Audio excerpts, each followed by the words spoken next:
Si aujourd'hui tu as manqué la voix du Sauveur, quand elle retentit à nouveau de manière douce, peux-tu encore dire non? C'est possible que ce soit la dernière fois. C'est possible que ce soit la dernière fois. C'est possible que ce soit la dernière fois.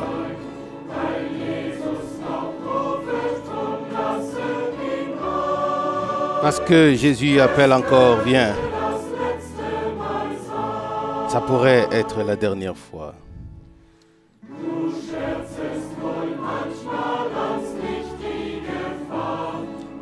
Tu n'apprécies pas parfois bien le danger, et tu ne vois pas bien le fond. Et tu penses parfois que tout est fini. Ça pourrait être la dernière fois. Ça pourrait être la dernière fois. Ça pourrait être la dernière fois. Parce que Jésus appelle encore. Laisse-le entrer. Ça pourrait être la dernière fois.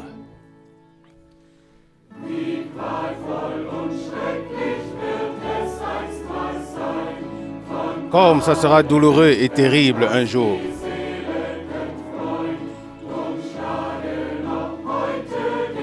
Pour tous ceux dont l'âme est encore éloignée, c'est pourquoi je te conseille, aujourd'hui, prends le chemin.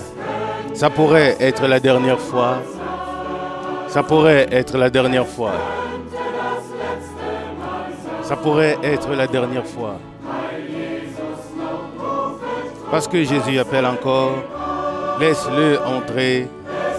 Ça pourrait être la dernière fois.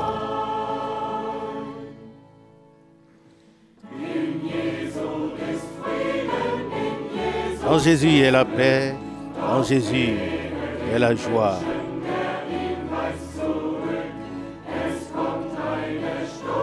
Et malheur aux hommes qui le rejettent.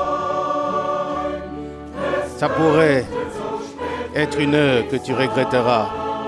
Ça pourrait être trop tard pour toi. Ça pourrait être trop tard pour toi. Ça pourrait être trop tard pour toi. Parce que Jésus appelle encore, laisse-le entrer. Ça pourrait être la dernière fois.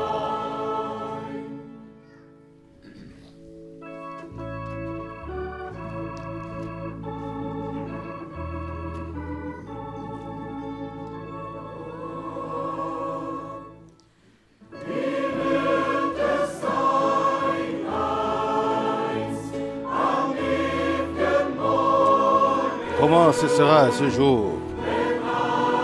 Oui, ce matin éternel.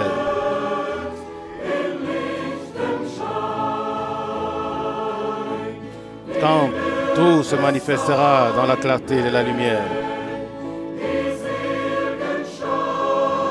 Comment ce sera quand les rachetés entreront dans le repos céleste. Oui, je sais.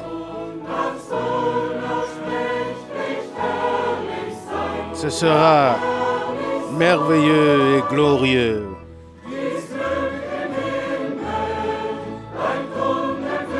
Comment ça sera dans le ciel? Est-ce que les hommes sur la terre peuvent le comprendre? Quand nous serons glorifiés et que nous verrons sa gloire.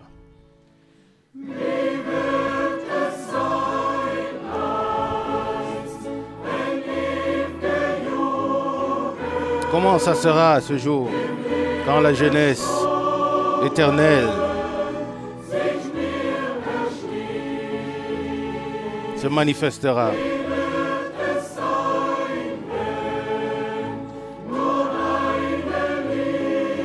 Comment ce sera ce jour quand un seul amour de cœur à cœur coulera. Oh, harmonie claire et pure, glorieux ce sera là-haut.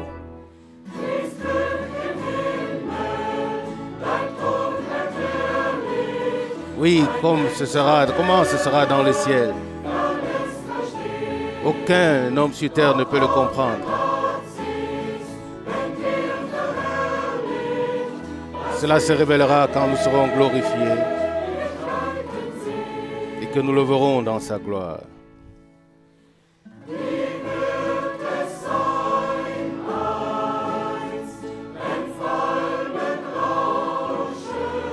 Comment ce sera ce jour quand nous entendrons le bruit des palmes, quand on se donnera la main fraternelle? Comment ce sera?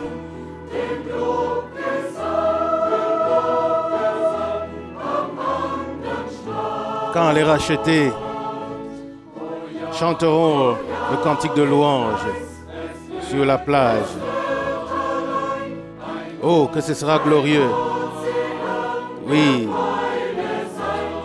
sur l'océan de la joie, l'océan de la joie. Comment ça sera dans le ciel? Inexplicable. Aucun homme sur terre ne peut le comprendre. Mais cela se révélera quand nous serons glorifiés.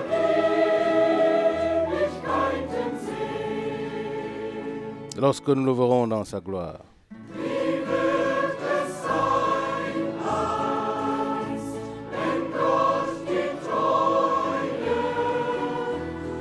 Comment ce sera ce jour?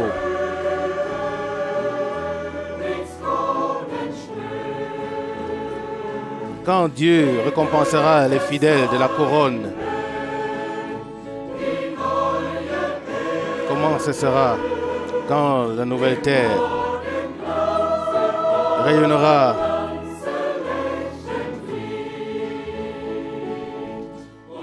dans son éclat matinal?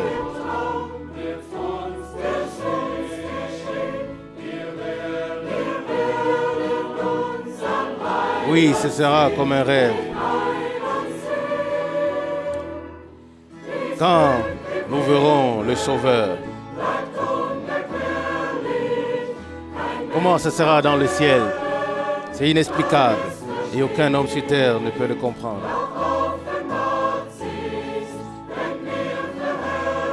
Oui, mais cela se révélera quand nous serons glorifiés et quand nous verrons la lumière.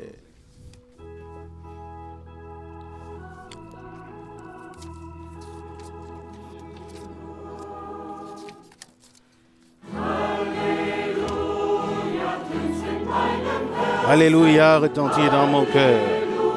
Alléluia retentit. Alléluia. Jésus l'a accompli. Dans mon cœur, cela retentit éternellement. Oui, le Alléluia, toujours et toujours. Par le sang de Jésus qui m'a été accordé.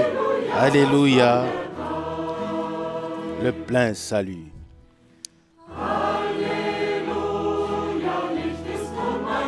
Alléluia, la lumière est ma vie. Alléluia, Seigneur, tu es venu à moi.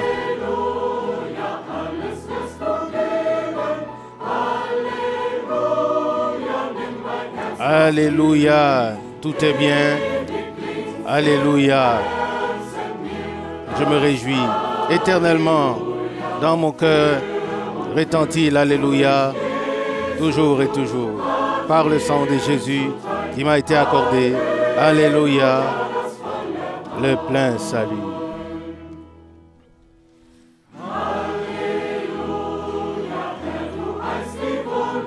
Alléluia, Seigneur, tu guéris les blessures. Alléluia, tu aides les faibles et les fidèles. Alléluia, je me réjouis toujours. Éternellement retentit dans mon cœur l'Alléluia toujours et toujours. Par le sang de Jésus qui m'a été accordé.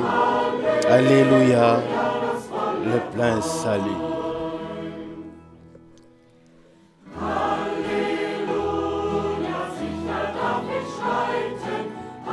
Alléluia, je peux avancer dans la certitude.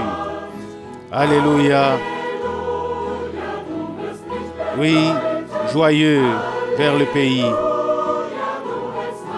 Alléluia, car tu m'accompagnes et tu tiens ma main.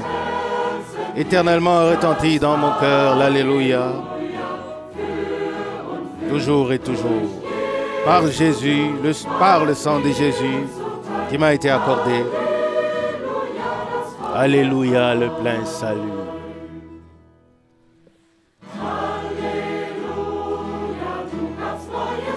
Alléluia, tu as donné une vie nouvelle.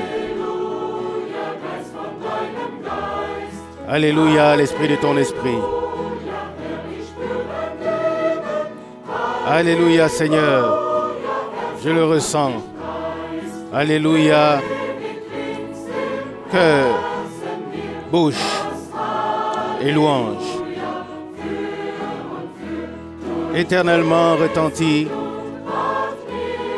dans mon cœur l'Alléluia toujours et toujours par le sang de Jésus qui m'a été accordé. Alléluia, le plein salut.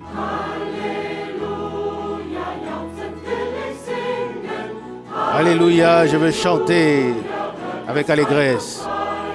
Alléluia, écoutez-le de loin et de près. Alléluia, la joie doit se faire entendre jusqu'à dans l'éternité. Éternellement, dans mon cœur, l'Alléluia, toujours et toujours. Par le sang de Jésus qui m'a été accordé. Alléluia, le plein salut.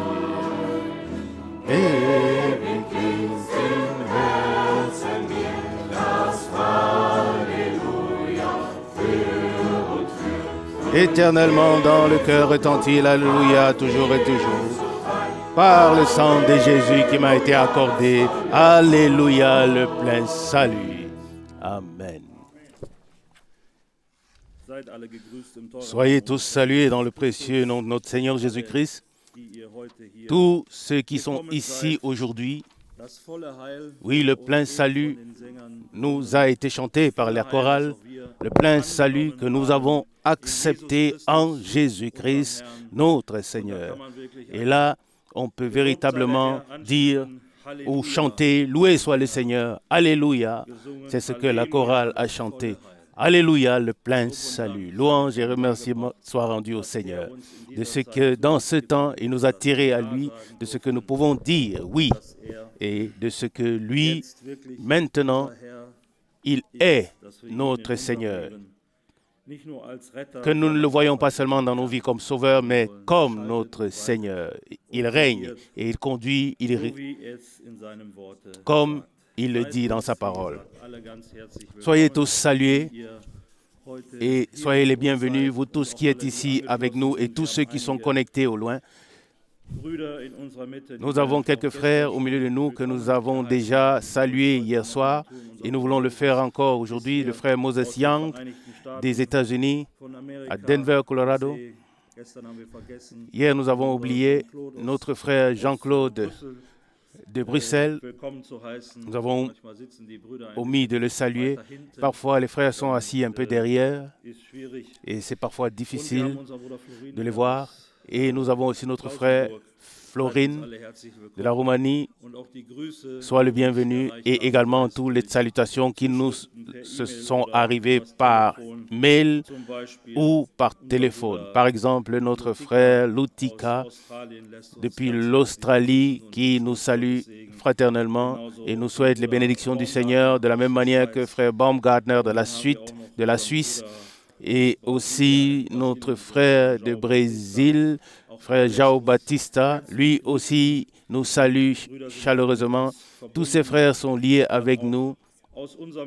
Également de notre pays, il y a aussi des bien-aimés qui se manifestent et qui témoignent de leur connexion, leur lien avec nous. Par exemple, frère Müller qui est près de Ostsee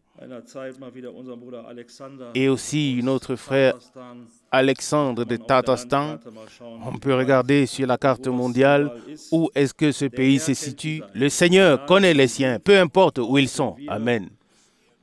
Même si ici, nous sommes un nombre un peu limité, mais le Seigneur connaît les siens, il connaît où ils sont, il sait comment il peut les atteindre, il sait comment il nous préparera tous et personne ne manquera à la fin. Amen. Peut-être vous avez aussi entendu qu'au Cuba, oui, la situation n'est pas très bonne, un tsunami, et les bien-aimés de là-bas nous envoient également les salutations.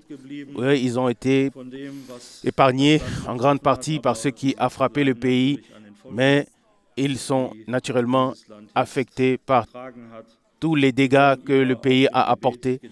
Et nous voulons penser à eux dans la prière et aussi à ceux qui n'avaient même pas la possibilité de faire signe.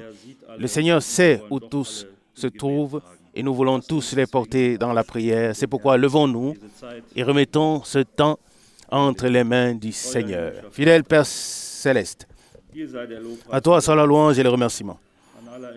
Oui, en première position, parce que nous pouvons nous rassembler ici dans la paix et dans la liberté. Oui, que nous puissions bien nous porter. Quand nous entendons comment d'autres bien-aimés sont dans des situations difficiles, à toi soit la louange et le remerciement de ce que nous avons cette possibilité et cette occasion. Seigneur, nous te prions pour aujourd'hui, pour ce service. Bénis-nous, parle-nous par ta parole. Seigneur, tu connais ce dont chacun a besoin. Tu connais comment tu peux nous atteindre. Seigneur, que nos cœurs soient simplement ouverts pour ce que tu as à nous dire par ta parole. Et nous nous posons sur les promesses qui nous ont été données afin que nous puissions avoir part. Nous te disons merci pour ta fidélité, te disons merci pour ta grâce. Que tu sois loué pour tout et glorifié. Nous te disons merci dans le nom de Jésus. Amen. Oui, continuons avec les cantiques. Chantons le cantique numéro 31.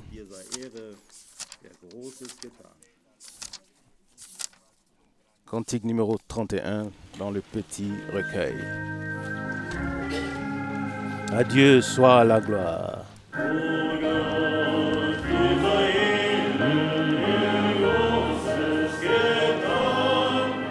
À Dieu soit la gloire par son grand amour.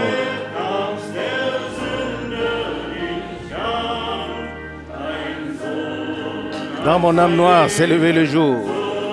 Jésus à ma place mourut sur la croix. Il m'offre sa grâce et je la reçois. Gloire à Dieu, et écoute sa voix. Gloire à Dieu, nom de réjouis-toi. Au et au Père, Jésus est vainqueur, que toute la terre chante en son honneur. Gloire à Dieu. Amen. Parfaite rédemption. Christ a racheté pour Dieu, par son sang, des gens de toute tribu. Celui qui, de sa bouche, confesse Jésus et qui croit dans son cœur sera pardonné. Gloire à Dieu, gloire à Dieu. Terre écoute sa voix. Gloire à Dieu, gloire à Dieu. Monde réjouis-toi.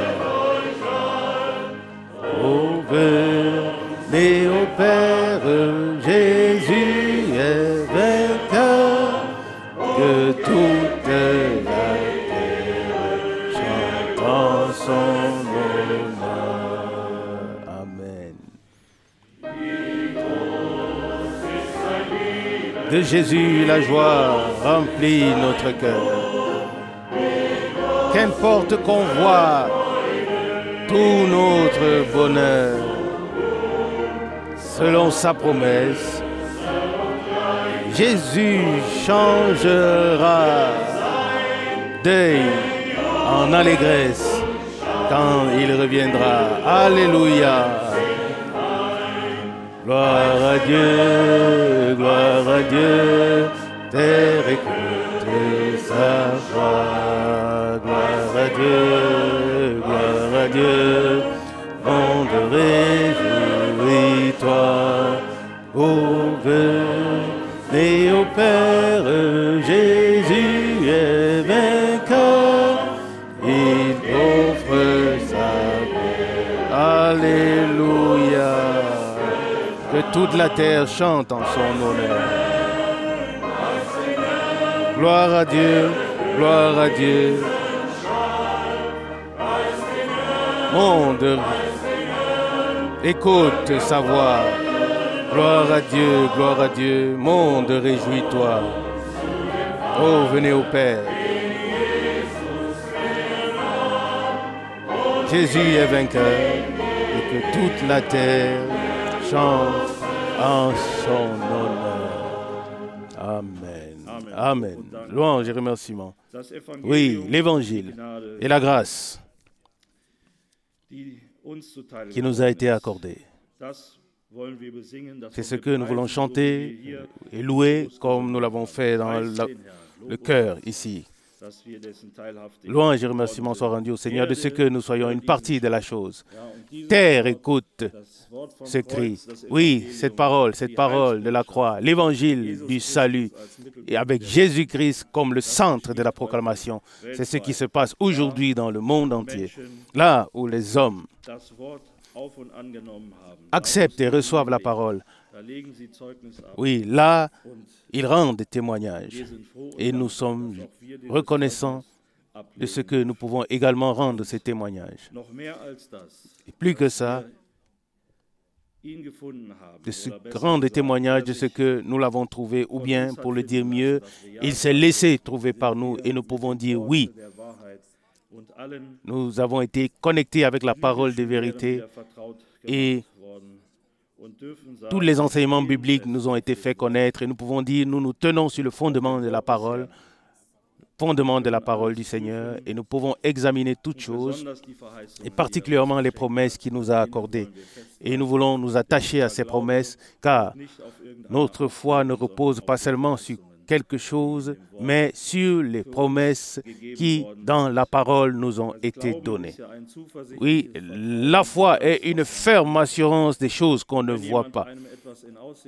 Et quand quelqu'un pense à quelque chose, il espère, il doit le croire. Et pour nous, c'est important que nous croyions uniquement ce que la parole de Dieu, les Écritures nous donnent. Alors nous pouvons avoir une certaine foi pour regarder à ces choses et nous pouvons être certains que ce Dieu est le Dieu de sa parole.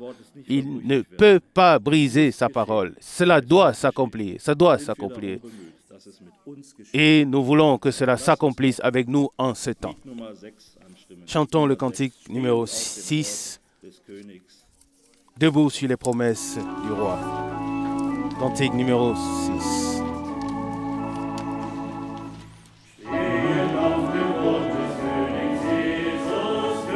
Debout sur les promesses de Christ, mon roi, qu'à travers les âges sa louange soit. Je chante et j'adore, je loue et je crois, debout sur les promesses de Dieu. Debout, debout, debout sur les promesses de Dieu, mon sauveur, debout, debout. Je me tiens sur les promesses de Dieu. Debout sur les promesses qui me soutiennent. Je me tiens ferme dans la vérité, pérenne. Jésus m'en a fait don et elle est bien mienne. Debout sur les promesses de Dieu. Amen. Debout, debout, debout sur les promesses de Dieu, mon Sauveur. Debout, debout, je me tiens sur les promesses de Dieu.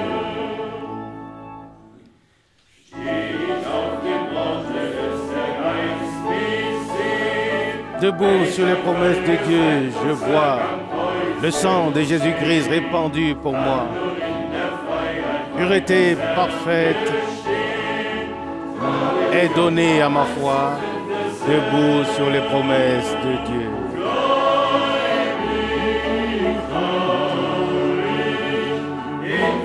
Alléluia. Debout, debout, debout sur les promesses de Dieu, mon Sauveur. Debout, debout, je me tiens sur les promesses de Dieu.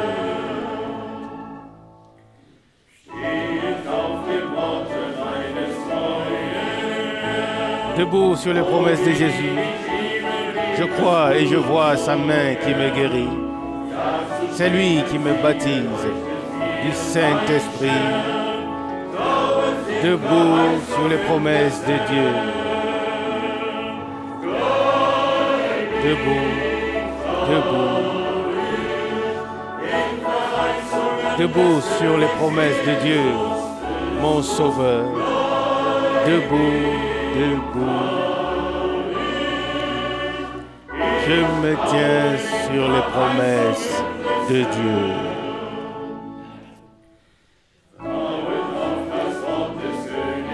Debout sur les promesses de mon Seigneur. Unis à lui pour toujours, avec ferveur. Par l'épée du Saint-Esprit, plus que vainqueur, debout sur les promesses de Dieu.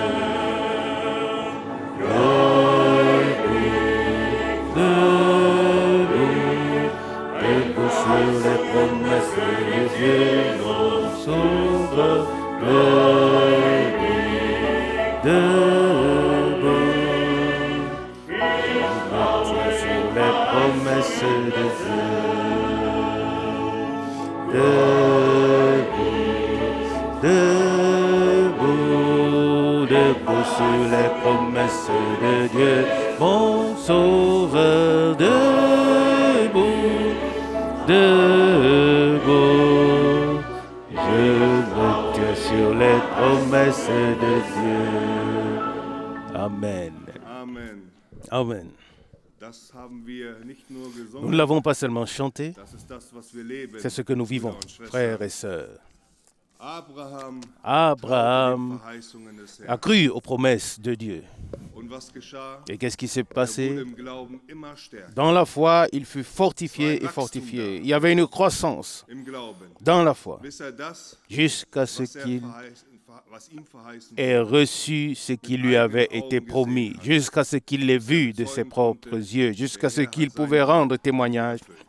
Le Seigneur a accompli Das sa Gleiche parole tut en Gott moi. mit uns in dieser Zeit. Dieu fait la même chose avec nous dans ce temps. Und das ist mir gestern auch Et hier, der Predigt bewusst de la geworden. prédication, je me suis encore rendu compte de cela. Les enfants de Dieu, lui, Wir sind le Fils de Dieu, nous, les fils et les filles de Dieu. aber alle Welt, Mais alle Christen, tout le monde entier, tout le monde chrétien, si on leur demande, wir sind dites-nous, est-ce que nous sommes les enfants de Dieu? Est-ce que je suis un fils de Dieu?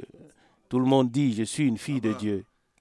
Wir wurden Mais in seinem Wort dans sa parole, tiefer eingeführt. nous avons été introduits dans les profondeurs de sa parole. Isaaks Art, Kinder Oui, der Verheißung. comme Isaac, nous sommes enfants de la promesse. Oui, enfants de Dieu, mais nous croyons les promesses que Dieu a placées sur le chandelier en ce temps. Également, ce que nous avons lu dans 2 Corinthiens 6, fils et filles de Dieu. Mais il est dit, sortez du milieu d'eux, séparez-vous, ne touchez à rien d'impur. Oui, la préparation, l'éducation, tout cela, schenkt der Herr le Seigneur seinen Söhnen und Töchtern. le donne à ses fils et filles. Es können viele geben, Oui, beaucoup peuvent aber wir en erleben, parler, mais nous expérimentons que le Seigneur agit au milieu de nous, que nous croyons sa parole, qu'il nous prépare, dass uns hilft. qu'il nous aide. Dem Herrn sei Dank. Que le Seigneur soit remercié. Zur Einleitung Lisons comme écriture d'introduction Titus Kapitel 2 dans le livre de Tite au chapitre 2.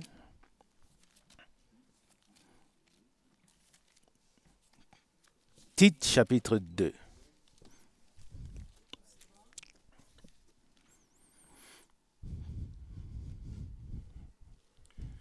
Titus Kapitel 2, Tite chapitre hier 2, der erste Vers. à partir du premier verset. Titus Kapitel 2, Vers 1. Tite chapitre 2, verset 1.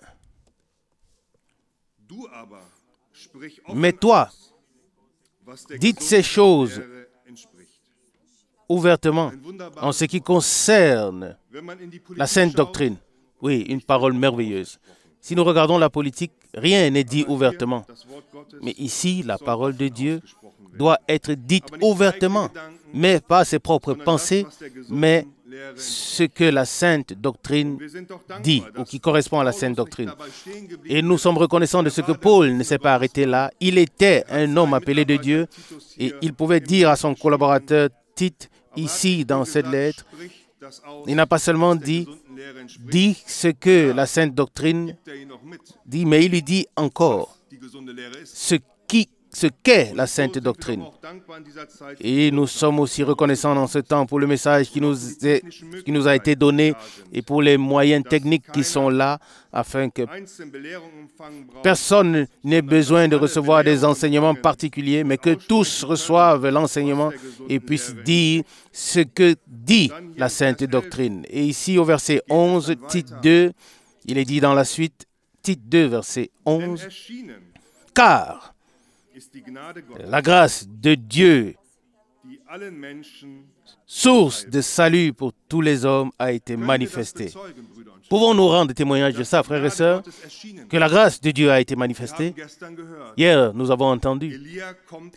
Élie viendra premièrement et rétablira toutes choses. Matthieu 17. Et nous savons que le Seigneur, avec le ministère de notre frère Branham, de manière particulière, a agi. Ce que on pouvait voir la nuée surnaturelle au-dessus de sa tête, cela a été capturé par photo, afin que nous puissions reconnaître que la grâce de Dieu a été manifestée, que Dieu est avec nous en ce temps. Verset 11, Tite 2, « Car la grâce de Dieu, source de salut pour tous les hommes, a été manifestée. » Verset 12.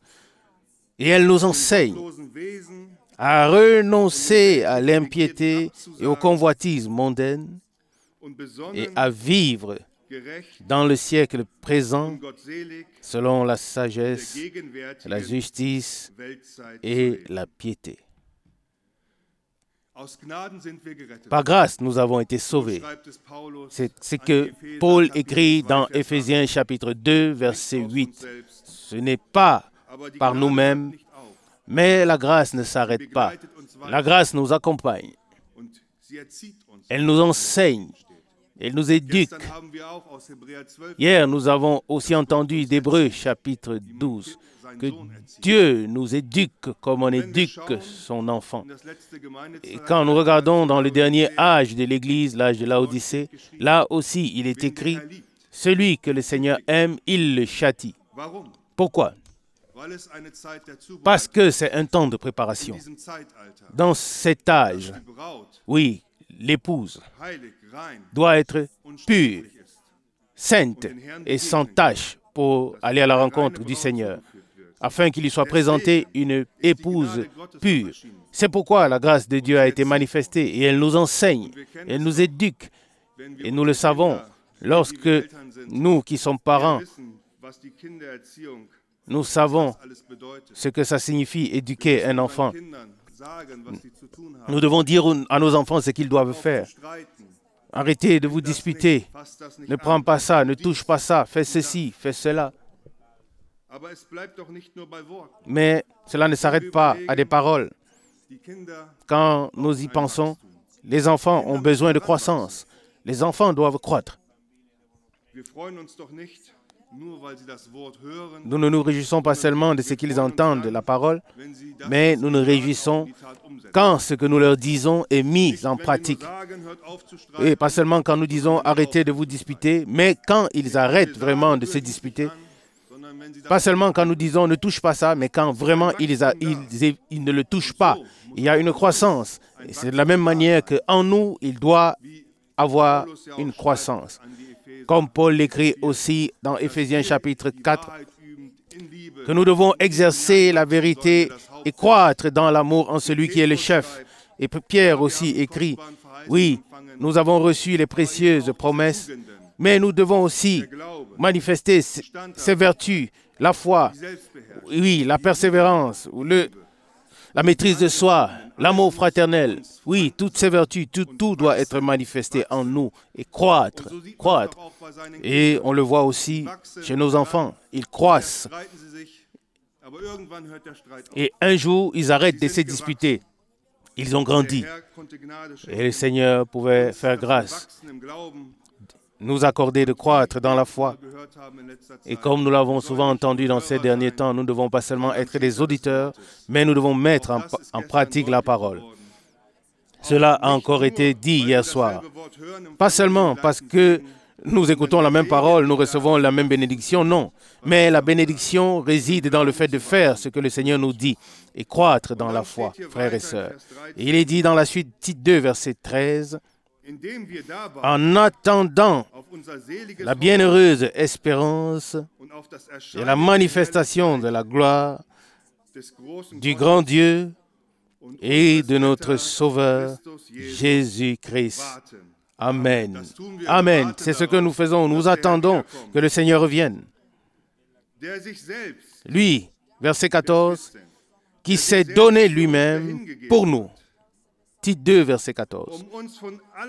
Afin de nous racheter de toute iniquité et de se faire un peuple qui lui appartienne, qui est sa propriété, purifié par lui et zélé de bonnes œuvres. Louange et remerciements. Nous sommes son œuvre en Jésus-Christ et dans les œuvres qu'il a préparées pour nous que nous marchions en elles. Que le Seigneur puisse nous faire grâce aujourd'hui encore de pouvoir accepter sa parole comme des enfants, comme les enfants acceptent la parole des enfants, que nous puissions les remuer dans nos cœurs, que nous puissions avoir le désir, Seigneur, éduque-moi, purifie-moi, accomplis tes promesses en moi. Que nous puissions passer de la foi à la vue, oui, de l'écoute à la mise en pratique. Levons-nous pour remettre ce service entre les mains du Seigneur ensemble, encore une fois. Bien-aimé Seigneur, Dieu éternel, nous te disons merci. Nous pouvons t'invoquer comme notre Père céleste parce que nous sommes fils et filles de Dieu et nous le sommes devenus par grâce. Nous te disons merci Seigneur de ce que par ta parole tu nous éduques, tu nous purifies, tu nous sanctifies, de ce que tu as pris la responsabilité pour nous afin que nous puissions atteindre le but. Aujourd'hui encore, nous nous mettons à ton service, à ta disposition. Et nous te prions, parle-nous par ta parole. Et accorde que ta parole puisse accomplir en nous ce pourquoi tu l'as envoyé. Nous remettons ce service encore une fois entre tes mains et nous te prions. Agis en nous selon ce qui t'est agréable dans le saint nom de Jésus. Amen. Amen.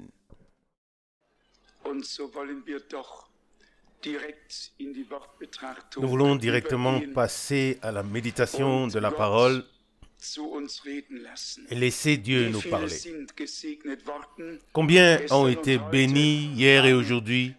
Amen. C'est toujours bon de le savoir. Merci, frère Pézal. Je l'ai constaté. C'est toujours bon de savoir quand l'Assemblée suit. Et je l'ai déjà dit ici une fois. La proclamation du véritable message divin est une chose très difficile. Si nous prêchons comme le fait le monde entier, alors nous serions bien acceptés. Nous pourrions certainement avoir ces locaux encore bien plus grands et nous n'aurions pas assez de place pour tout le monde. Et si tous ceux qui ont déjà entendu le message et qui se sont ensuite égarés dans différentes directions, s'ils étaient tous ici aujourd'hui, alors la salle pourrait être 2, 3, 4 fois plus grande que ce qu'elle est aujourd'hui. Mais Dieu nous a destinés à rester sur ce chemin et à ne pas dévier à droite ou à gauche. Ça, c'est une destinée divine.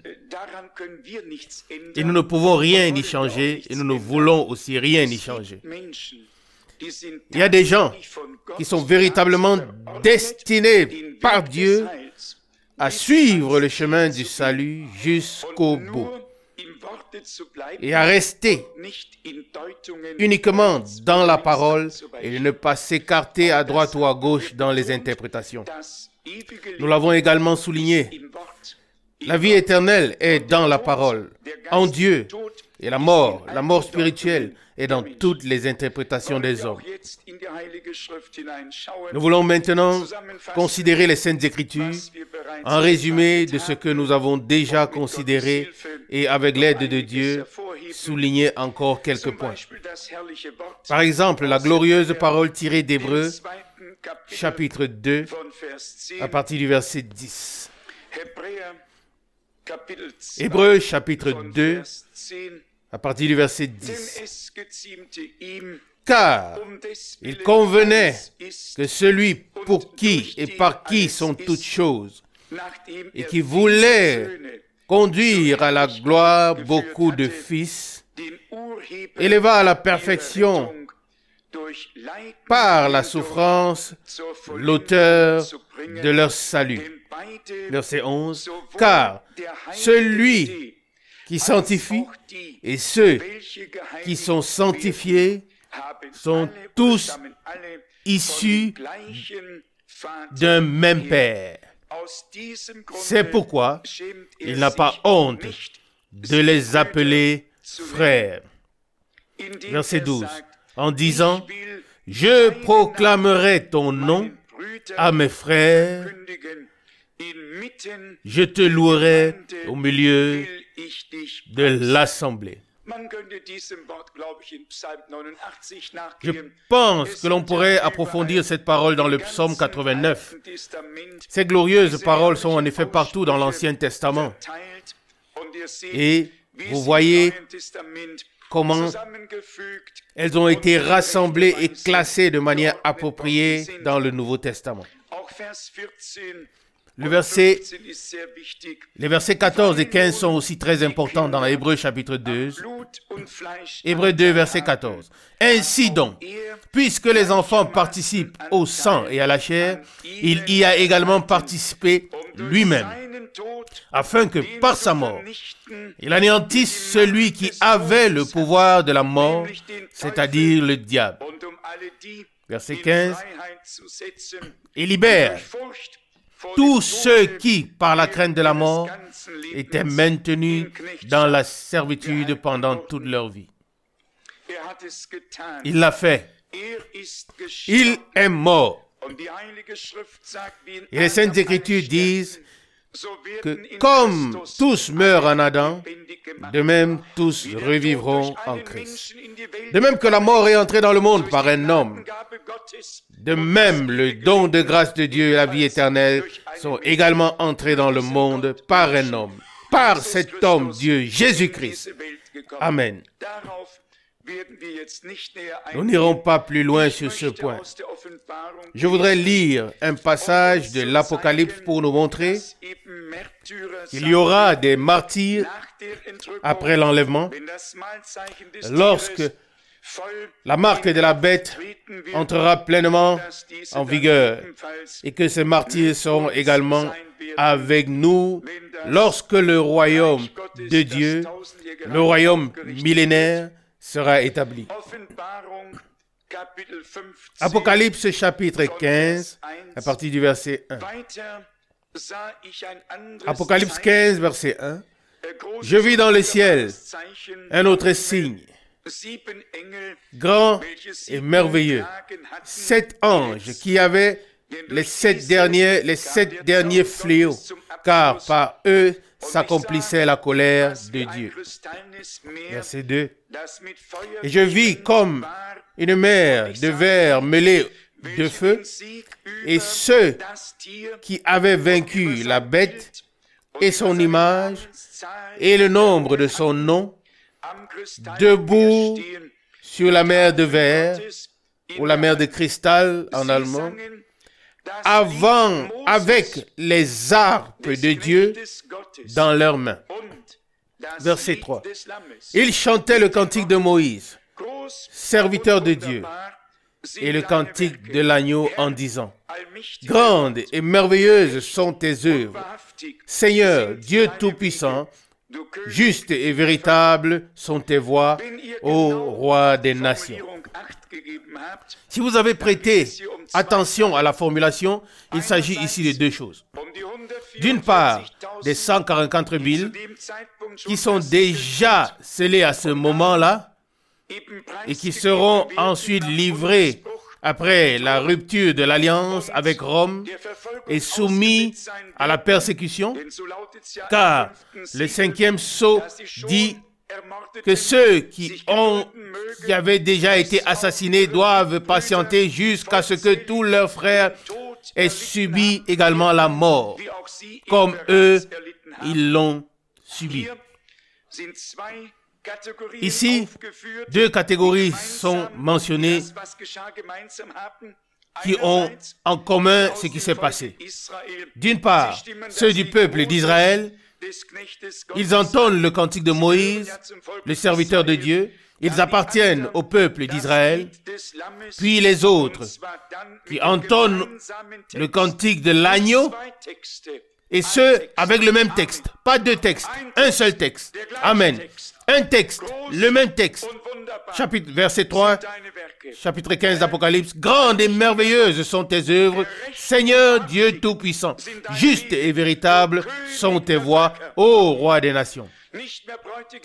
Non, ce n'est plus l'épouse, ce n'est plus l'époux, mais le roi, car maintenant commence le règne royal.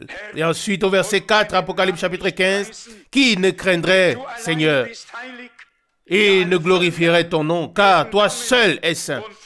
Oui, tous les peuples viendront et se prosterneront devant toi, car tes jugements ont été manifestés. Je voudrais ajouter à cela Apocalypse chapitre 20 au verset 4. Apocalypse 20, verset 4. Vous pouvez, lire vous-même rapidement les 3 premiers versets pour voir de quoi il s'agit. Il s'agit ici du début du règne, ou bien avant le début du règne millénaire. Et puis il est dit au verset 4, Apocalypse 20, « Je vis des trônes, et ceux qui s'y assirent, et à ceux qui s'y assirent fut donné le pouvoir de juger. Et je vis les âmes de ceux qui avaient été décapités à cause du témoignage de Jésus et de la parole de Dieu, et de ceux qui n'avaient pas adoré la bête et son image, et qui n'avaient pas reçu la marque sur leur front et sur leurs mains. Ils revinrent à la vie et régnèrent avec Christ pendant 1000 ans. Amen. Ici, il n'est pas question de l'enlèvement, ni de la transformation, ni du festin de noces. C'est après le festin de noces, après le ministère des 2 témoins, après la grande tribulation, directement avant l'établissement du royaume millénaire. Et comme cela est ainsi, ces personnes qui sont encore comptées, toutes ces personnes sont encore comptées comme faisant partie de la première résurrection et non de la seconde. Car la seconde résurrection n'a lieu qu'après les 1000 ans ou le royaume millénaire. Nous devons très bien garder ça en esprit. Je lis à partir du verset 5, Apocalypse 20. Mais les autres morts ne revinrent pas à la vie jusqu'à ce que les 1000 ans fussent accomplis. C'est la première résurrection. Verset 6. Heureux et saint celui qui a part à la première résurrection, car la seconde mort n'a pas de pouvoir sur eux, mais ils seront sacrificateurs de Dieu et de Christ, et ils régneront avec lui pendant 1000 ans. Une merveilleuse concordance avec ce que nous avons déjà considéré hier soir. Seulement, je pense qu'il est nécessaire de nous faire savoir que tous, qu'ils appartiennent à l'épouse, ou qu'ils appartiennent aux 144 000, qu'ils appartiennent aux martyrs, tous ceux qui seront ressuscités avant l'établissement du royaume millénaire appartiennent à la première résurrection. Amen. Est-ce que c'est clair? Car vous savez, nous avons très souvent utilisé la formulation « ceux qui ont part à la première résurrection », ceux qui ont part à la transformation, à l'enlèvement et ainsi de suite. Comprenez-vous cela? Nous l'avons souvent dit ici et ailleurs. Et c'est vrai en grande partie, mais ce n'est pas toute la vérité. Toute la vérité est qu'il existe différents groupes que Dieu place tous là où ils doivent être. Et s'ils sont ressuscités avant le début du règne millénaire, ils font partie de la première résurrection. Même les martyrs, qui devront donner leur vie pendant la grande tribulation, à cause de la parole de Dieu, à cause du témoignage de Jésus, et parce qu'ils n'adorent pas la bête et ne reconnaissent pas le nombre de son nom et ainsi de suite, s'ils restent fidèles, comme nous l'avons déjà considéré, et perdent leur vie, Dieu leur récompensera leur fidélité et ils feront aussi partie de la première résurrection. Est-ce clair pour tout le monde? Amen. Oui. L'amen n'a pas été prononcé par tout le monde et certains, au lieu de bouger la bouche, ont bougé les yeux et ont regardé vers devant. Et Frère Rousse dit, alors cela n'était pas clair pour eux. Mais regardez, ceux qui ont lu attentivement le livre scellé des Sceaux, ceux-là ont bien compris que Frère Branham dit clairement, la marque de la bête n'entrera pleinement en vigueur que lorsque l'épouse aura été enlevée. Nous aurons certes encore beaucoup de choses à souffrir et nous le ressentons déjà dans certains pays où nous ne pouvons plus obtenir de salles pour nos réunions parce que nous ne faisons pas partie du Conseil mondial des églises, parce que nous n'appartenons pas à ceci ou à cela. Nous sentons déjà que nous ne suivons pas le chemin large qui mène à la perdition avec la masse religieuse. Nous le ressentons déjà, oui, et nous le sentons.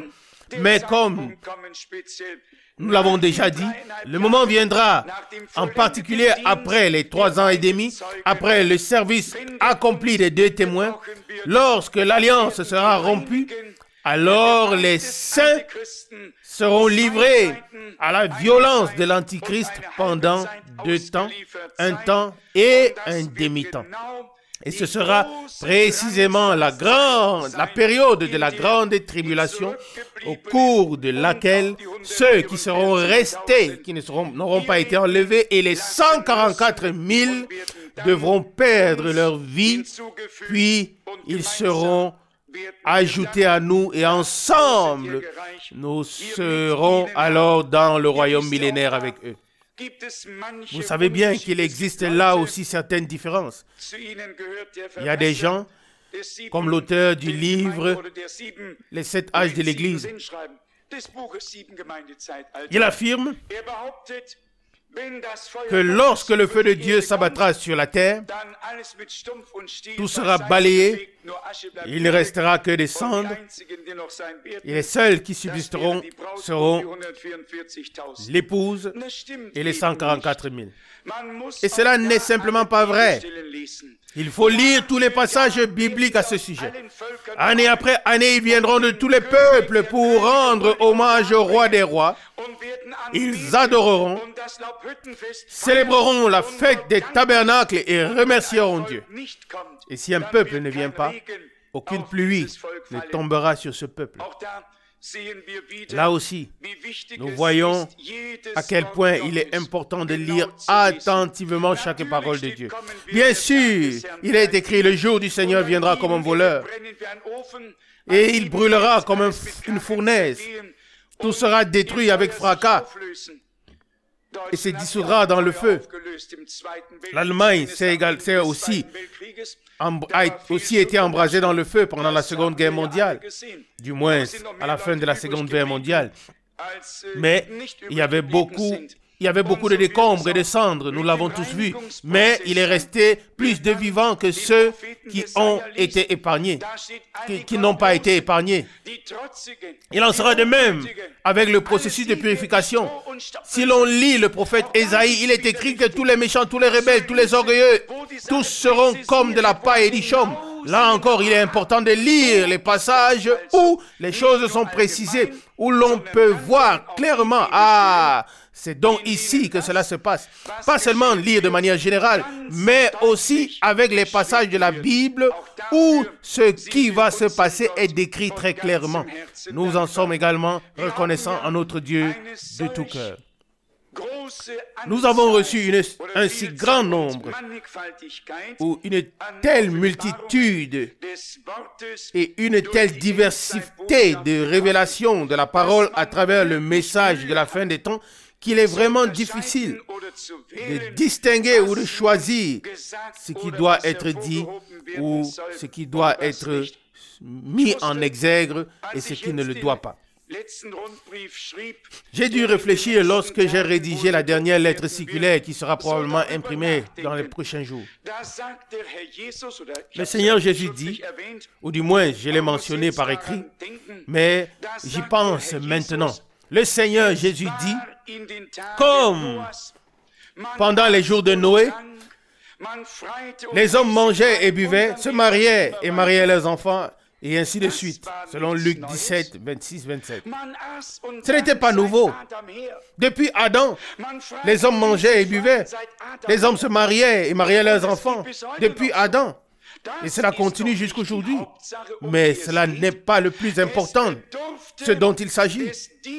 Il fallait le ministère d'un prophète envoyé par Dieu pour nous dire que depuis le jardin d'Éden, il existe deux lignées. L'une de Caïn et l'autre de Seth.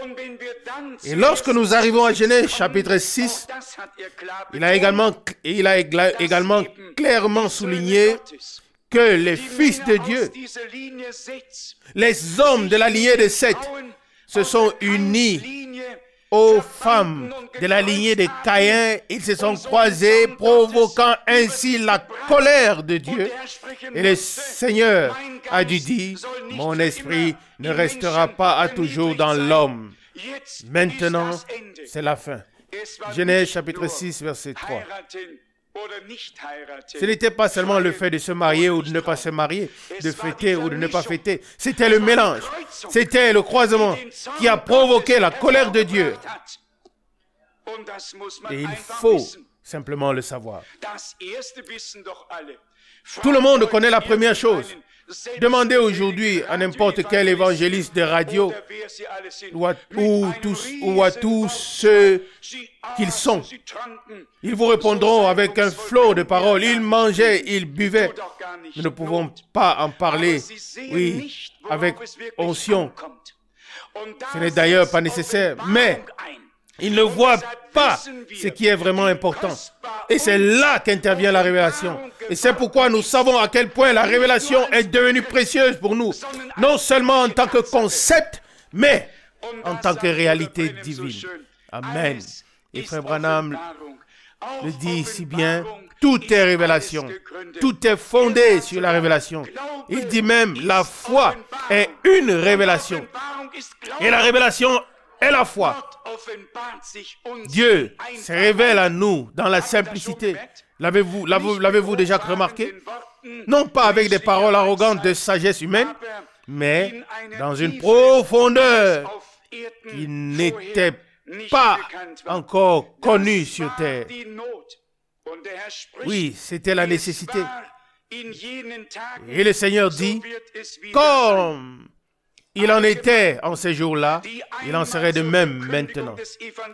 Toutes les églises qui se sont autrefois tenues fermes dans la proclamation de l'Évangile, jusqu'au mouvement pentecôtiste, passent toutes dans le Conseil mondial des églises par Rome et tombent dans la perdition. Vous direz peut-être, est-ce vrai? Je dis oui, c'est vrai. Et nous l'avons considéré ce matin. Le message divin est le suivant. Mon peuple, sortez du milieu d'eux, séparez-vous, ne touchez pas à ce qui est impur. Selon 2 Corinthiens 6, verset 17. Et il est dit, venez tous. Il y a de la place pour vous tous ici. Dieu a envoyé un prophète pour apporter le message d'appel à sortir. Et ceux qui ne l'entendent pas, cela peut sembler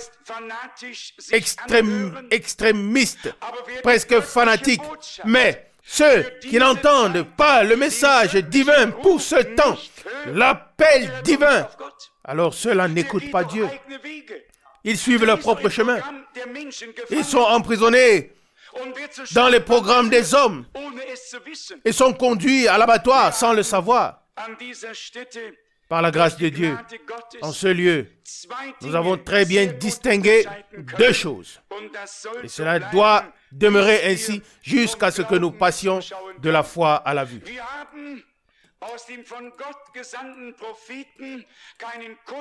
Nous n'avons pas fait un culte des prophètes envoyés de Dieu. Nous n'avons pas décoré la salle avec leurs photos. Nous n'avons rien fait de ces choses ici. Mais nous avons fait une chose. Nous l'avons accepté. Et lui est le mandat divin avec toute sa mission. Et nous avons cru de tout cœur la parole révélée. Et c'est ça qui est important. L'avons-nous compris? Et ça, c'est la grâce. Encore une fois, la grâce que nous avons trouvé l'équilibre en cela et que Dieu nous l'ait donné. Sinon, nous nous épuiserons dans ces choses et nous nous tiendrons ici devant pour dire le prophète a dit, et ainsi de suite. Non! Dieu a dit par le prophète. Ça, c'est la formulation correcte. Dieu a parlé il y a longtemps par les prophètes et à la fin des temps, en son Fils. Et maintenant, par la parole prophétique, il a tout révélé de manière merveilleuse et l'a mis en lumière. Je pense maintenant à la comparaison entre le Fils de l'homme et le Fils de Dieu.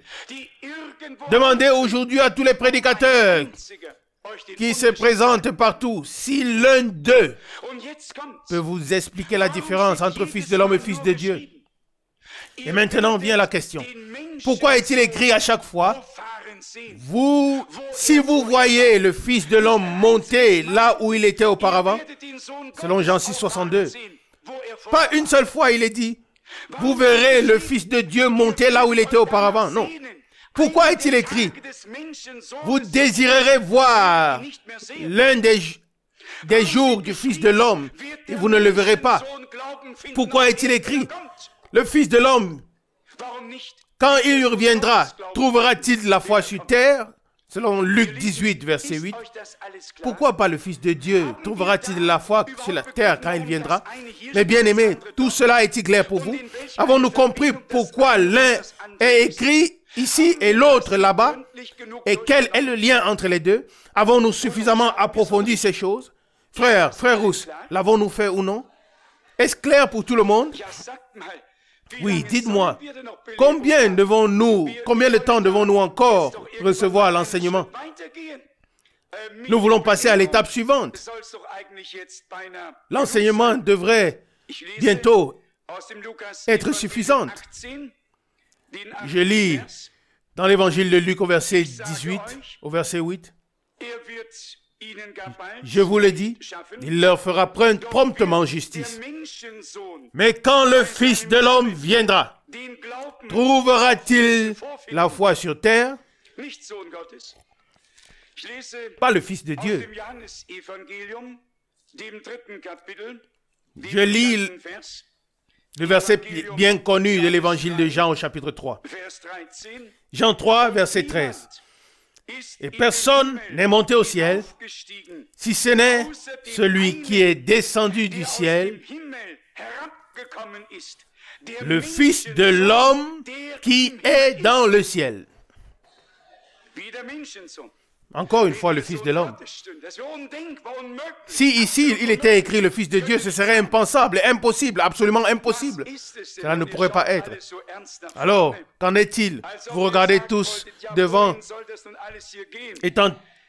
avec tant de sérieux, comme si vous vouliez dire, où va tout cela? Où cela va-t-il nous mener? Cela nous mène à l'origine des choses.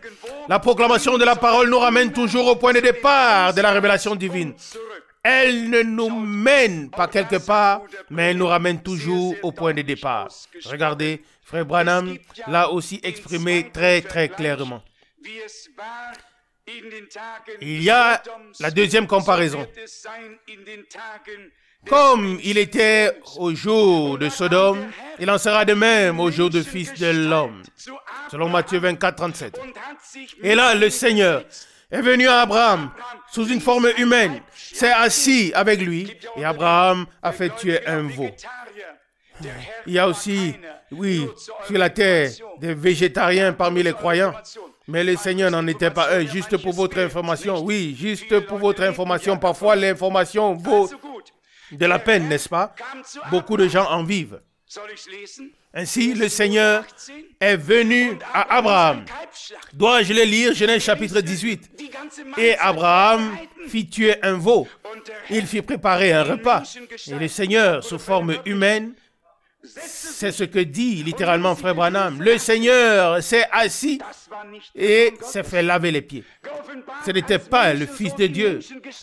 C'était le Fils de l'homme révélé sous forme humaine et il a mangé et bu.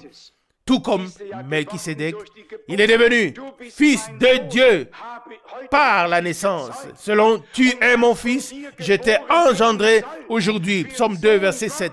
Et celui qui naîtra de toi sera appelé Fils de Dieu, Luc 1, verset 35. Et puis nous revenons à la parole prophétique qui dit « Son nom est conseiller, Dieu Tout-Puissant, Père éternel, Prince de paix » selon Ésaïe 9, verset 5. Mais qu'est-ce qui est dit précédemment? Un fils nous est né. Il n'était pas né avant cela. Il n'avait pas été engendré avant cela.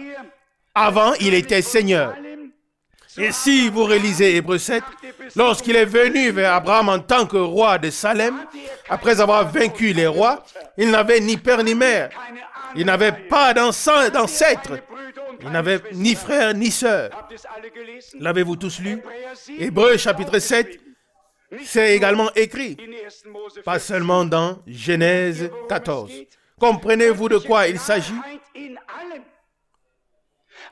La clarté divine en toutes choses. En tant que Fils de Dieu, il devait être manifesté dans la chair afin de pouvoir nous ramener, nous qui sommes des enfants des hommes. Il devait nous ramener en faisant de nous des enfants qui étaient des enfants des hommes, en faisant de nous des enfants de Dieu. Et cela aussi est très important. Lorsqu'Étienne a vu le Seigneur Jésus dans la gloire, il n'a pas dit « Je vois le ciel ouvert et je vois le Fils de Dieu à sa droite ». C'est une absurdité, cela n'existe pas. Il dit « Je vois le Fils de l'homme ». C'est le Fils de l'homme qui marche au milieu des 7 chandeliers selon Apocalypse 1, verset 13. Il est absolument nécessaire de savoir comment Dieu s'est révélé afin de classer et ordonner ses révélations de manière biblique. Nous devrons probablement approfondir un peu plus la question afin que cela soit bien clair. Je ne veux pas dire que cela soit approfondi au point que vous puissiez le dire à d'autres personnes, mais que ce soit clair et que ce soit devenu une révélation directe pour vous. Prenez le prophète Daniel. Lorsqu'il a été prédit la venue du Fils de l'homme, il a vu quelqu'un qui ressemblait à un fils de l'homme, pas qui ressemblait à un fils de Dieu. Vous pouvez le lire dans Daniel chapitre 7. Il vint vers les anciens. Je le lis dans Daniel chapitre 7, verset 13. Daniel 7, verset 13. Je regardais pendant mes visions nocturnes, et voici, sur les nuées des cieux, arriva quelqu'un qui ressemblait à un fils de l'homme. Il s'avança vers les anciens, ou bien vers l'ancien, des jours, et on le fit approcher de lui. Verset 14. On lui donna alors la domination, la gloire et le règne, afin que tous les peuples, toutes les tribus, toutes les langues lui soient soumises. Sa domination devait être éternelle et sans fin, et son royaume devait être... Et son royaume ne devait jamais être détruit. Fils de l'homme, pas fils de Dieu. Tout comme je viens de le dire, chaque chose à sa place. En tant que fils de Dieu, révélé dans la chair, il est notre sauveur, notre rédempteur. Et en lui, nous étions, lui, en tant que fils de Dieu. Du fils ne peuvent que sortir des fils et des filles. Tout comme de Dieu ne pouvait naître que des dieux. Des brebis engendrent des brebis, les hommes engendrent des hommes. Chaque chose se reproduit selon son espèce. Lorsque Dieu a voulu créer une race divine, il a dû engendrer quelque chose de lui-même et être lui-même le géniteur. Avons-nous compris cela? Il devait lui-même être le géniteur. Tu es mon fils. Je t'ai engendré aujourd'hui, selon Psaume 2, verset 7. De Dieu ne pouvait sortir que Dieu, mais pas un Dieu en esprit et un second à ses côtés, mais un Dieu en esprit. Et ici, un nouveau commencement de Dieu par Jésus-Christ, qui s'est fait chair, comme il est écrit, et la parole s'est faite chair. Et nous avons contemplé sa gloire, la gloire du Fils engendré du Père, pleine de grâce et de vérité, selon Jean 1, verset 14. Mais quand il est parlé, ici dans Daniel 13, verset 7, du Fils de l'homme, c'est un tout autre lien que nous voyons ici. Un tout autre contexte. Je vous le montre à partir du Nouveau Testament. Lorsque le Seigneur Jésus reviendra, après l'enlèvement, il reviendra en tant que Fils de l'homme, pas en tant que Fils de Dieu. Et lorsqu'il viendra pour le royaume millénaire, alors il reviendra en tant que Fils de David, car en tant que Fils de David, le trône royal lui appartient. Et c'est pourquoi il est écrit, il y a deux passages merveilleux. L'un dans Apocalypse chapitre 3, les deux derniers versets. Apocalypse 3, verset 21. À celui qui vaincra,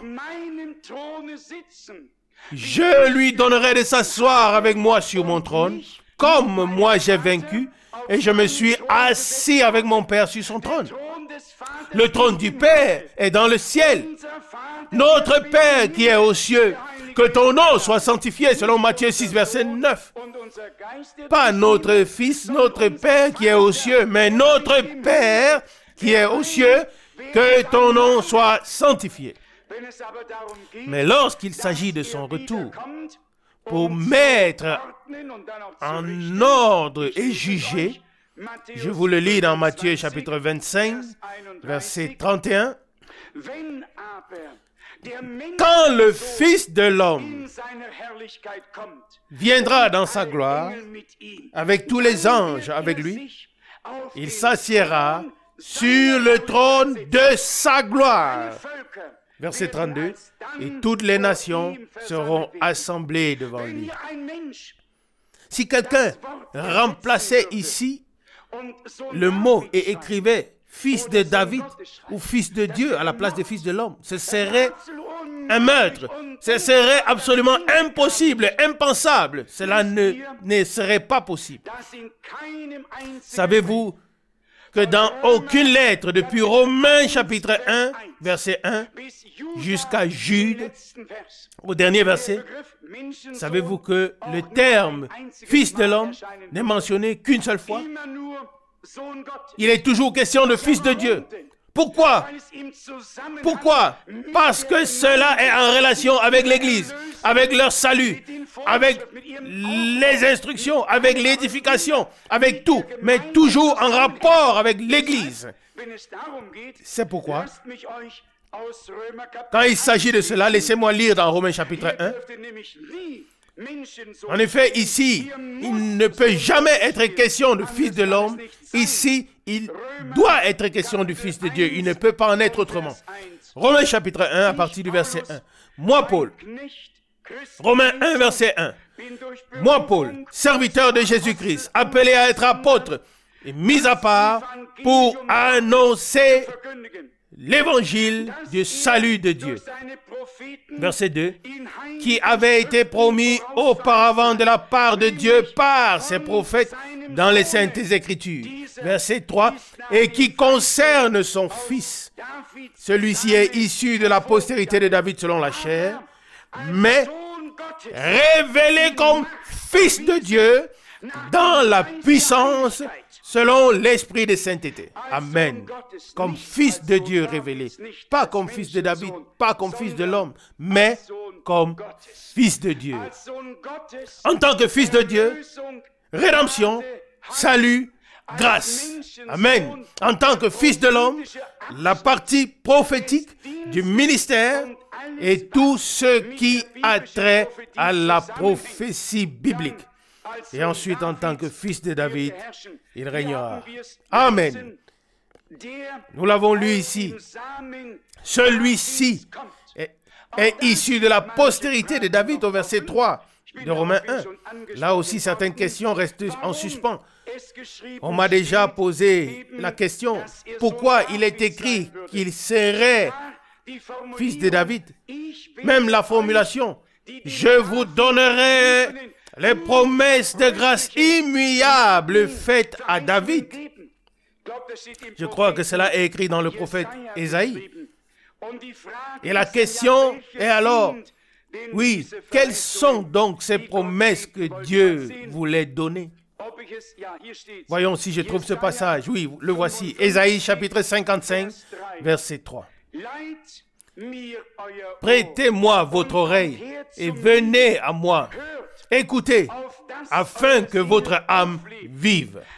Car je veux conclure avec vous une alliance éternelle et réaliser les promesses immuables de grâce faites à David. Qu'est-ce que c'était?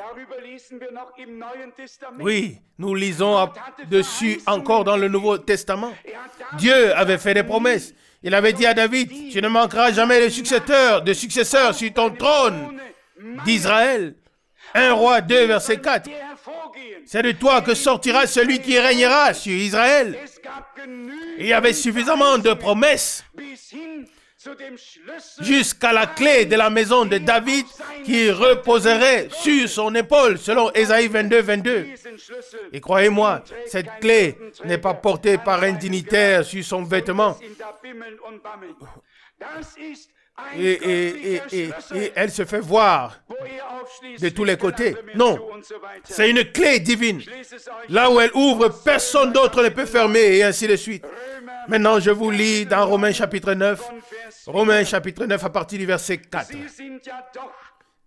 Romains 9, verset 4. Qui sont Israélites, à qui appartient la position de fils, la gloire, les alliances, la loi, le culte,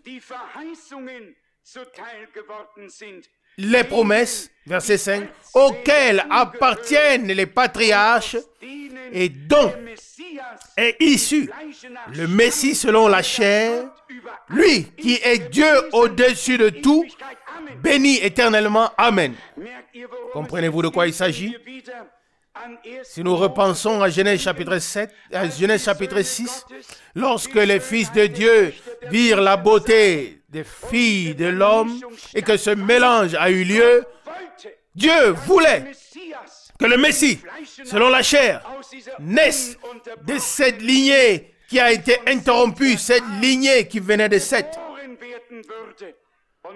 Et juste au moment où le mélange s'est produit, où ce croisement s'est produit, Dieu a dû dire, je vais les détruire avec la terre. Genèse 6, verset 13. Vous savez que cela a commencé dans le jardin d'Éden et s'est poursuivi au travers le temps. Quel était le plus grand échec d'Israël? Dieu était avec eux par la colonne de feu, par la colonne de nuée. Il les a nourris pendant 40 ans. Et il est écrit que 600 000 hommes, sans compter les enfants et tout le bétail qu'ils avaient. Je ne sais pas, mais je ne m'en souviens plus. Oui, aucun ongle ne devait rester. C'est ce que frère Hermann Zeiss a dit. En soi, aussi le bétail, je ne sais pas. Lui, il le savait.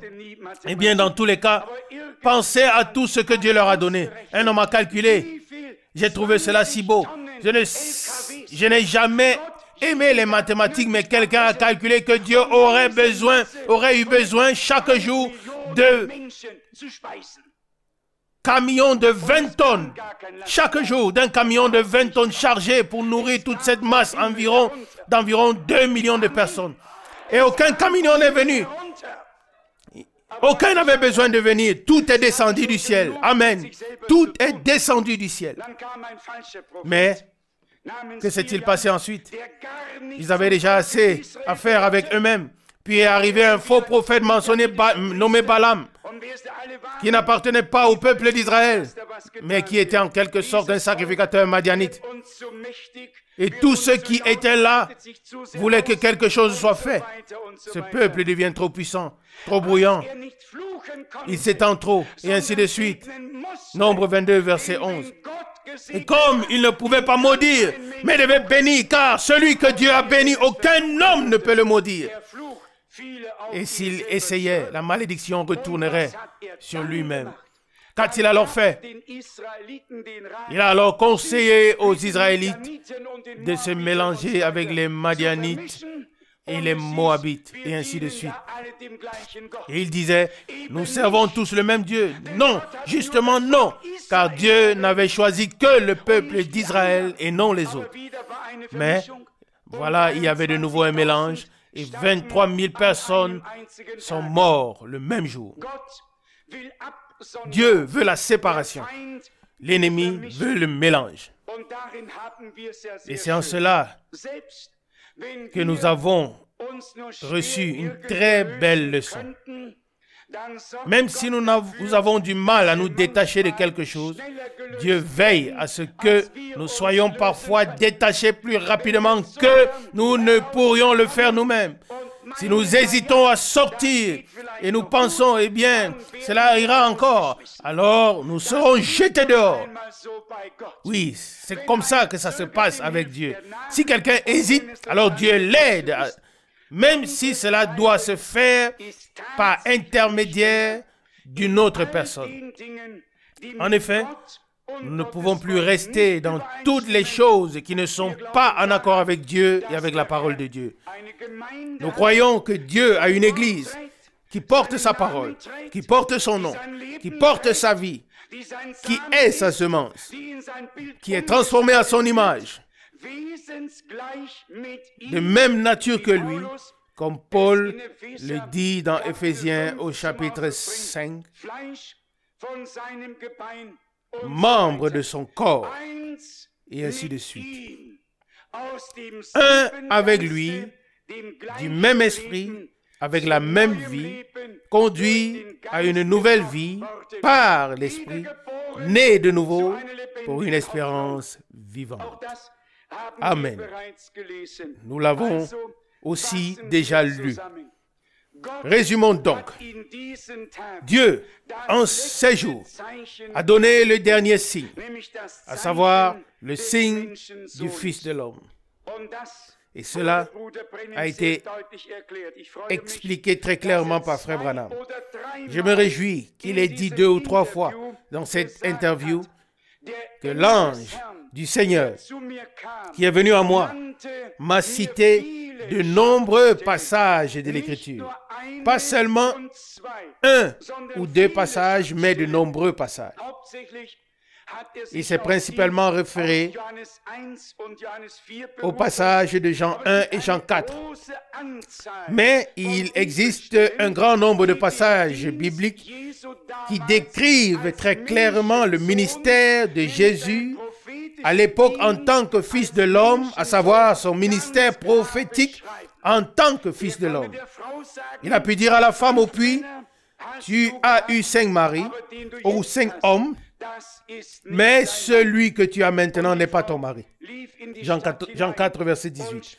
Et la femme a couru dans la ville et a dit, venez et voyez celui que j'ai trouvé. N'est-ce pas le Messie? Les Juifs savaient, comme Moïse avait prophétisé, Dieu vous suscitera parmi vos frères un prophète comme moi. Et toute âme qui n'écoute pas ce prophète sera exterminée du peuple. Selon Acte 3, verset 22. Il n'était pas Ésaïe, il n'était pas Moïse. Il était le Sauveur lui-même, le Seigneur, le Roi des rois. Amen. Il avait simplement tout abandonné et pris la forme de serviteur. Mais il était le Seigneur. Avant la naissance, à la naissance, après la naissance, et il l'est encore aujourd'hui. Amen. L'avez-vous bien compris? Mais en tant que Seigneur, il s'est dépouillé. Il est devenu serviteur. Car il est écrit dans Ésaïe 42, « Mon serviteur en qui j'ai trouvé mon bon plaisir réussira. Il n'écrira point. Il n'écrira point dans la rue. Il n'éteindra pas la mèche qui fume. Il ne brisera pas le rosé brisé, le rosé cassé, jusqu'à ce qu'il ait apporté le droit et la justice aux nations. » Amen. Ésaïe 42. C'est ce qui est écrit dans Ésaïe 42. Vous pouvez lire dans le Nouveau Testament comment les hommes de Dieu l'ont exprimé. Il devait être serviteur. Frère Branham l'a également fait 2 ou 3 fois lorsqu'il priait comme on priait dans l'église primitive. Cela semble étrange. Oh Dieu, étends ton bras pour guérir par ton serviteur Jésus. Oui, qui voudrait associer le mot serviteur au Seigneur. Mais c'est ce qui a été dit à plusieurs reprises dans les Actes des Apôtres. Ils savaient très bien qu'ils devaient respecter chaque désignation et tout ce qui faisait partie du plan de salut de Dieu. Amen. Et quand il est écrit, « Mon serviteur réussira », Ésaïe 42, alors il devait être ce serviteur.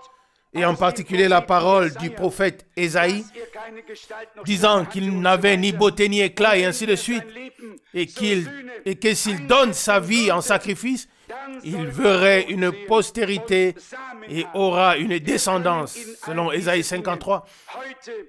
Nous ne pouvons plus aborder toutes ces choses aujourd'hui.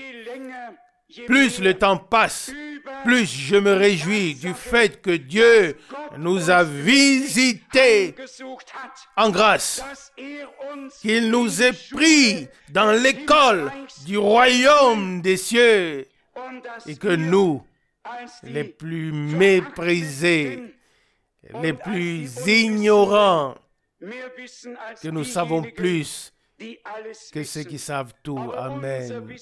Mais notre connaissance ne nous rend pas orgueilleux, car c'est une connaissance divine par révélation. Ce n'est pas une connaissance dans la tête, car alors nous aurions tous bientôt besoin d'une plus grande tête. Mais c'est une révélation dans le cœur, et Dieu nous l'a donnée. Qu'est-ce que Jésus a dit en tant que Fils de l'homme? Père dans le ciel, Père, Seigneur dans le ciel. Voyez-vous, Seigneur dans le ciel. Luc 10, verset 21, il était le Seigneur. Aujourd'hui, vous est né le Christ qui est le Seigneur. Et il dit, Père, Seigneur du ciel et de la terre, je te loue de ce que tu as cassé ces choses aux sages et aux intelligents et que tu les as révélées aux enfants. Car tel était ton bon plaisir. Luc chapitre 10, verset 21. Tout est révélation jusqu'à ce jour. Révélation de Jésus-Christ, notre Seigneur. Amen. Révélé à certains, mais caché aux autres. Nous avons l'avantage, comme nous l'avons déjà mentionné, l'avantage de pouvoir croire chaque parole telle qu'elle est écrite. Lorsque notre Seigneur parle en tant que Fils de l'homme, il dit, le Père est plus grand que moi. Jean 14, verset 28. Quand on vint lui rendre hommage, et que le simple, avec un simple titre, il a corrigé. On a dit, bon maître, et c'était déjà terminé. Il répondit, personne n'est bon, sinon Dieu seul. Marc 10, verset 18. Et les gens le regardent et pensent, que s'est-il passé? Personne n'est bon, sinon Dieu seul. Il nous rejette. Oui, il était sous forme humaine. Il a pris la forme d'un serviteur. Il a dû devenir comme toi et moi. Oui, il a même dû pousser notre cri à la croix. Mon Dieu, pourquoi m'as-tu abandonné? Matthieu 27, 46. Il est devenu homme pour être célébré. Il n'est pas devenu homme pour être célébré comme Dieu. Non, il s'est fait homme pour nous délivrer. Nous les hommes de la misère, pour nous racheter de la mort. Et ôter à la mort son pouvoir, pour faire manifester la lumière à l'existence impérissable. Mais nous ne nous arrêtons pas là-dessus. Au contraire, nous nous réjouissons de cela, que cela soit arrivé. Mais les scribes prennent tous ces passages bibliques et trouvent même un Seigneur qui devait prier. Le Seigneur n'a pas besoin de prier. Le Seigneur a adoré. Mais en tant que Fils de l'homme, en tant que prophète, il a prié. Il s'est éloigné à un jet de pierre et s'est prosterné et a prié. Ce n'était pas du spectacle, c'était réel. Vous pouvez me croire. Il était humain. Il ressentait ce qu'un être humain ressent. Et je suis reconnaissant à Dieu qu'il l'ait ressenti dans sa chair. Sinon, il nous aurait toujours jugé d'en haut sans pouvoir ressentir ce que nous ressentons. Je ne sous-entends pas que Dieu ne ressent pas de compassion pour nous ou qu'il ne compatit pas, mais je veux vous dire ceci. Il lui était difficile, dans sa nature spirituelle, de se mettre à notre place. C'est alors qu'est venue la loi avec sa dure condamnation. Mais depuis que le Seigneur s'est fait homme, il a pris une forme de serviteur, a été tenté en tout point, comme nous le sommes, afin d'être serviteur, fidèle, souverain sacrificateur. Mais selon quel ordre, je vous demande? Selon l'ordre d'Aaron? Probablement pas, mais selon l'ordre de Melchisédek. Et Melchisédek est roi de Salem, qui n'a pas de commencement et n'aura pas de fin. Amen. N'est-ce pas merveilleux de savoir cela? De savoir comment le classer? Pour terminer, revenons à la parole du prophète Daniel, chapitre 7. Le prophète y voit le Dieu du ciel comme un ancien. Mais Dieu n'est pas un grand-père. Dieu est esprit. Et personne n'a jamais vu Dieu. Car c'est ce qui est écrit à plusieurs reprises dans la Bible. Dans Jean chapitre 1 et dans les épîtres de Jean. Personne n'a jamais vu Dieu. Qu'est-ce que c'était? Le prophète Daniel vit alors que des sièges étaient placés pour le jugement. L'avez-vous vu? C'est très très important. Il faut le lire pour comprendre dans quel contexte cela a été dit et écrit. Il vit des sièges ou des chaises placés et il vit le trône. Et il est dit pour juger. Daniel 7, versets 9 et 10. Et là nous voyons Dieu, le Seigneur, en tant que juge. Avez-vous entendu Frère Branham dire par rapport à la nuée, à la lumière, qu'il était visible en tant que juge, pas en tant que sauveur, mais en tant que juge, comme je l'ai dit. Et Dieu l'a exprimé dans de tels exemples. Quand on lit l'Ancien Testament, on trouve par exemple des expressions telles que « Il nous a couverts sous ses ailes ». Oui, Dieu a-t-il des ailes? Alors je vous demande, si oui, depuis quand? Ce sont des expressions. J'en ai lu récemment une multitude qui décrivent Dieu. Il a pourvu à tous nos besoins sur tous les plans et continue à le faire aujourd'hui. Mais Dieu est et demeure dans sa nature esprit. Et il peut se révéler comme il veut, quand il veut, où il veut. Et comme cela s'accorde avec son dessein de salut divin. Et ensuite, vous voyez alors dans quel contexte le Fils de l'homme est venu et il lui a été donné le pouvoir sur tous les peuples, sur toutes les langues et sur toutes les nations. En tant que Fils de Dieu, il avait la mission de donner sa vie, son sang pour nous, afin de nous racheter. Personne ne peut dire, le Fils de l'homme, pardonne mes péchés. Ce serait une pure folie. Ça n'existe pas. Mais si quelqu'un dit, Fils de Dieu, aie pitié de moi, pardonne mes péchés, sois miséricordieux envers moi, alors cela est juste. Tout doit toujours être à sa place. C'est avec cela que nous voulons conclure ce service divin et remercier le Seigneur aujourd'hui comme jamais auparavant du fond du cœur pour les Saintes Écritures, pour la révélation de Jésus-Christ, pour la révélation de tous les mystères des Écritures et tout ce qui s'y rapporte. Et enfin, pour l'envoi de son serviteur et prophète Frère Branham, car nous l'admettons tous très ouvertement. Nous aurions tâtonné dans l'obscurité et nous serions passés à côté comme tous les autres si Dieu n'avait pas envoyé son serviteur et prophète pour nous apporter la parole au nom de Dieu, au sous-mandat divin et nous annoncer toutes ces choses afin qu'elles nous soient révélées par l'Esprit. Nous ne faisons pas partie de ceux qui restent chez eux et disent « Dieu me révélera tout ». Comme il a révélé à Frère Branham. Mais nous faisons partie de ceux qui viennent sous la proclamation de la parole de Dieu. Et par la prédication de la parole, nous sommes fortifiés dans la foi. Et nous voyons tout plus clairement et plus vrai.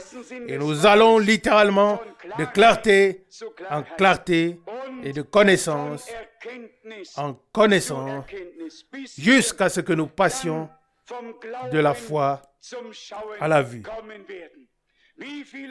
Combien sont heureux, même pour ce week-end, de ce que Dieu nous parle simplement, qu'il agisse, qu'il mette de la joie dans notre cœur, la joie envers lui et la joie pour tout ce qu'il a fait. À son nom, soit la louange et la gloire pour toute éternité. Amen. Amen.